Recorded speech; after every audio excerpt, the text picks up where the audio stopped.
Hello दोस्तों, welcome back to my channel. मैं थोल्ला भाई पीके में आपका स्वागत है। दोस्तों आज का जो आपका टॉपिक है वो है आदर्श विलयन तथा अनादर्श विलयन के लक्षण, इसका डिफिनेशन, सारा टॉपिक इस वीडियो में हम क्लियर करेंगे। इससे पहले हमने राउल्ट के नियम के बारे में बताया, अगर आपने नहीं देखा है तो वो वीडियो पहले ज़रूर देख लीजिए। उसका लिंक डिस्क्रिप्शन में होगा, नहीं तो ऊपर आई बटन पर क्लिक कर कर आप देख सकते हैं। देखो आदर्श विलयन क्या होगा। देखो सीधा सा डिफिनेशन है कि ऐसे विलयन जो प्रत्येक सांद्रता व ताप पर राउल्ट के नियम का पालन करते हैं तो ऐसे विलयन को आदर्श विलयन कहते हैं। तो सीधा सा डिफिनेशन क्या हो गया कि ऐसे विलयन जो प्रत्येक सांद्रता व ताप पर राउल्ट के नियम का पालन करेंगे उन्हें हम आदर्श विलयन कहते हैं। तो बस आपको क्या पॉइंट पकड़ना है, प्रत्येक सांद्रता व ताप पर, ठीक है, प्रत्येक सांद्रता व ताप पर किसका नियम का पालन करेंगे, राउल्ट के नियम का पालन करेंगे, तो उसे हम आदर्श विलयन कहते हैं। तो इसके लक्षण क्या क्या हो जाएंगे। पहला लक्षण आपका क्या है, पहले लक्षण में लिखा है कि राउल्ट के नियम का पालन करते हैं। पहला लक्षण तो यही हो गया कि राउल्ट के नियम का पालन करेंगे। दूसरा, ए व बी की संरचना लगभग समान होती है। राउल्ट के नियम में अगर आदर्श विलयन की बात की जाए तो आदर्श का जो विलयन होगा इसमें जो ए और बी की संरचना होगी, मतलब कोई आपका विद्युत विलय आपका ए होगा, विलायक आपका बी होगा, ऐसा कोई भी पदार्थ होगा तो उनकी संरचना जो होगी वो समान होती है। तीसरे में ए व बी के अणुओं का आकार लगभग समान होता है, ठीक है, इनके जो अणुओं का आकार होगा वो भी समान होता है।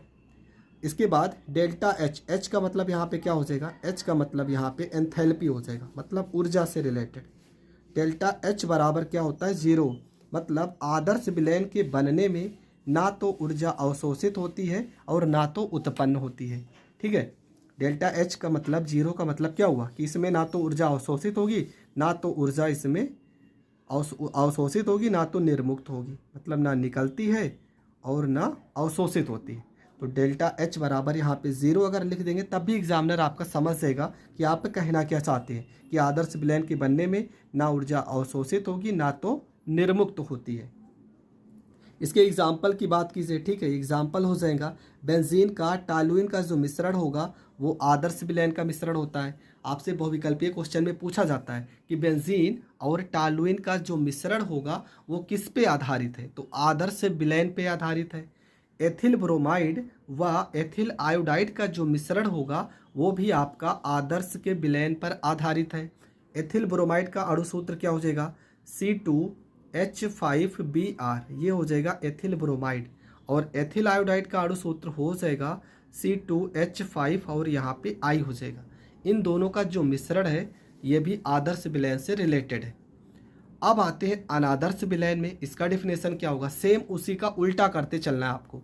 अनादर्श विलयन का डिफिनेशन हो जाएगा ऐसे विलयन जो प्रत्येक सांद्रता व ताप पर राउल्ट के नियम का पालन नहीं करते। बस यहाँ पर एक शब्द आपको जोड़ देना है, नहीं। वहाँ पर क्या था, राउल्ट के नियम का पालन करते थे और यहाँ पे राउल्ट के नियम का पालन नहीं करते हैं, तो ऐसे विलयन को अनादर्श विलयन कहते हैं। तो डिफिनेशन क्या हो जाएगा, ऐसे विलयन जो प्रत्येक सांद्रता व ताप पर राउल्ट के नियम का पालन नहीं करते हैं तो ऐसे विलयन को अनादर्श विलयन कहते हैं। अब इसके लक्षण क्या क्या हो जाएंगे, ठीक है। इसका लक्षण जो होगा, पहला लक्षण में क्या लिखा है कि राउल्ट के नियम का पालन नहीं करते हैं, उसमें पहला लक्षण क्या लिखे थे कि राउल्ट के नियम का पालन करते हैं। Delta H is not equal to zero, ठीक है, यहाँ पे डेल्टा एच का मान जीरो नहीं होगा, मतलब या तो जो ऊष्मा होगी वो अवशोषित हो जाएगी, अवशोषित हो भी सकती है और निर्मुक्त हो भी सकती है, ठीक है, या तो नहीं हो सकती है, मतलब इसमें ऊष्मा अवशोषित और निर्मुक्त दोनों में से कोई ना कोई केस हो जाएगा, इसलिए delta S not equal to zero. उसी प्रकार डेल्टा बी ये भी जीरो के बराबर नहीं होगा। अब डेल्टा बी किससे रिलेटेड है, डेल्टा बी रिलेटेड है इससे आयतन से। आयतन का मान भी यहाँ पर निश्चित नहीं होता है, आयतन का मान निश्चित नहीं होता है।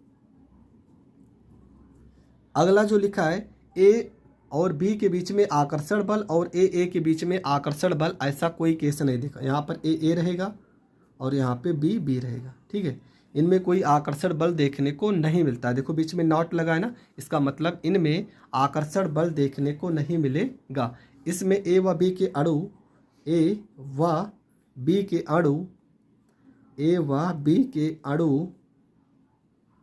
अणुओं का आकार, अणुओं का आकार समान नहीं होता है। ठीक है, समान असमान लिखते, असमान होता है।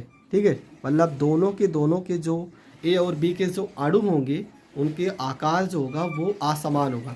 तो ये भी लिख सकते हैं। इसमें संरचना की बात की जाए तो उसमें हमने संरचना समान लिखी थी, तो यहाँ पे लिख सकते हैं ए व बी की संरचना असमान होती है। ए व बी की संरचना असमान होती है। ठीक है, असमान होती है। तो ये इसके हो जाएंगे लक्षण। आदर्श विलयन और अनादर्श विलयन 2 नंबर में या तो 3 नंबर में कभी कदार पूछा गया है। इंपॉर्टेंट इसलिए हो जाता है क्योंकि राउल्ट के नियम से रिलेटेड है, और राउल्ट का नियम तो पेपर में हर बार आता ही आता है। तो राउल्ट का नियम हमने पहले बताया था, आप वहाँ से पढ़ लीजिएगा। आदर्श और अनादर्श विलयन आज आपका कंप्लीट हो गया। तो ये टॉपिक आपका पूरी तरह से समाप्त हो गया है। मिलेंगे नेक्स्ट वीडियो में नए टॉपिक के साथ, तब तक के लिए जय हिंद, जय भारत।